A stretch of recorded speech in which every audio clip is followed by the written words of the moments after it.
Hi guys, it's Melissa from Vibe Yoga. I've been teaching quite a few online classes lately, and I'm proud of how many people out there have a yoga mat that who knows how long it's been sitting in storage or who's been using it, but most people have been able to roll out a yoga mat. But today I wanted to take a little time talking about other props that you would have access to in a yoga studio, but you might not have at home. So if you've been practicing yoga at home, whether on your own or attending online classes, I wanted to talk about some options to substitute in case you don't have the props that you would have in a yoga studio. So blocks. I love blocks, and I've been not using them quite a bit in class because I know a lot of people don't have them. I am obsessed lately with lunging, opening these hips up, and so even in a position where you're just here in a low lunge, if you have these blocks, it just helps you get open through that chest so nicely. A lot of people think that props mean that they're not good enough at yoga, but at any level, it's so nice sometimes to just change that contact with the ground, to raise the ground up to you. I'm just enjoying this so much right now. So, and then, especially if you're getting into these pyramid poses, just to make that nice contact with the ground and make sure you're not really getting out of the pose, just trying to make that contact and you're not hanging out here.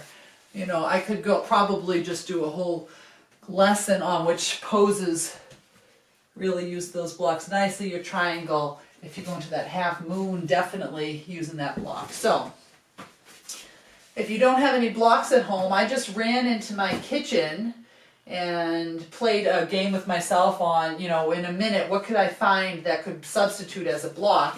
Now, I think I hit the mother lode with this recipe box full of recipes I have never used, handed down from God knows where. That, I think, would make a beautiful block. So, I think it's unlikely that you're going to find something like a perfect wooden box to use. But other great options are books.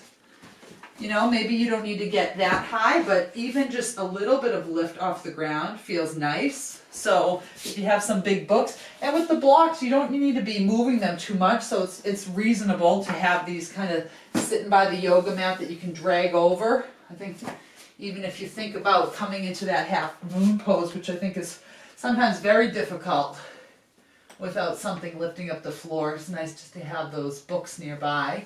And then I've got my nice can of chickpeas. Haven't exactly tried this one yet. I think same thing. It's going to give me that length from the ground, but maybe not as comfortable on my hand. Now this arborio rice here seems like a nicer surface, and then I also just found where I keep my popcorn in this old container here. So any of these things can be used to bring that ground up towards you in any of those poses where it's nice to use a block. So you're online, most of the time people aren't looking at you anyways. If you've got things in your kitchen that you're not eating, although I do find myself really going through quite a bit of my canned goods these days to avoid going food shopping. So get creative, but just take a few minutes and go find something that can help bring the floor up to you. And I think any of these really can work. So the next thing is your strap. So isn't it nice when we have these nice straps that we can do quite a bit with and loop through?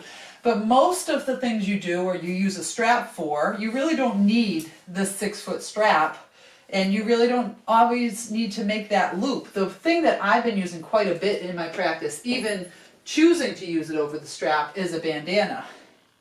And you may have some extra bandanas now because they double as your mouth guards. Do not use them if they're dirty, but I do have quite a few of these pretty cool tie-dye bandanas. I like to, if I have a bandana, put that knot in it and make it into that circle. And so even things like when you're coming forward and just coming into that forward fold, instead of trying to crank to hit those feet, using that bandana And if you do have it in a circle, sometimes I even like to loop it in that figure 8 so that I can hold on here. Let me move back a little so you can see that. And just really ease into that pose so I'm not, again, cranking through my shoulders, trying to get that length into the foot. Other good poses to use the strap are, you know, if you have anything where you're trying to bring one leg up. One I really like to use the strap on is to, when you're laying on your back, getting a huge stretch of the hamstring, and then if you want to let that leg out to the side. So for many of us, it's not going to be, you know, totally easy to just grab onto that toe. If you don't have a bandana, an old t-shirt, maybe in your donate pile, same thing. Or that sock that's missing his, well, this one's not missing his partner, but we'll still sacrifice one here. So again, it doesn't take too long to just be creative. Go around your house, look for something that can help raise the floor up to you, preferably 2 things, as I like to use 2 blocks often, or just finding something that can be used as a strap. You don't need to necessarily go out and buy yourself some blocks and a strap. Definitely don't want to be making any extra runs to the store if you can avoid it. And I think it's a nice time to be a little creative and use the stuff around us. Another thing that I really like, if you just have an extra throw pillow, these 2 have come in very handy lately. I find this is just enough lift under my hips, so if I have a day where I need to lift my hips up in that seated position, this pillow has been working out really nice for me. Just getting that little extra lift so I can get that straightness through my spine. The other positions that these are great for, child's pose, if you're not sinking naturally into the floor, having a little extra support under the head, that feels nice.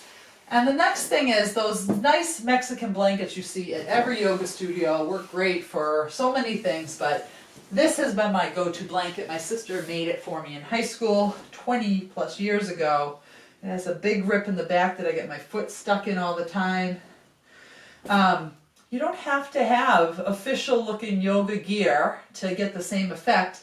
And when it comes to just getting cozy in Shavasana, any comforter, blanket, throw blanket will do. And then these also come in handy if you ever need to pile them up and help you create some more support below you. So I just want to encourage you to not be discouraged. Number one, don't shy away from using different props, and don't worry if you have to have some homemade, you know, versions of the real thing. It's going to have the same effect, and I, for one, would love to be cueing more props in my practices so that people can get deeper into those stretches, no matter if they're beginners or advanced. So take a moment, run around the house, and gather a few objects that are going to help you deepen your practice.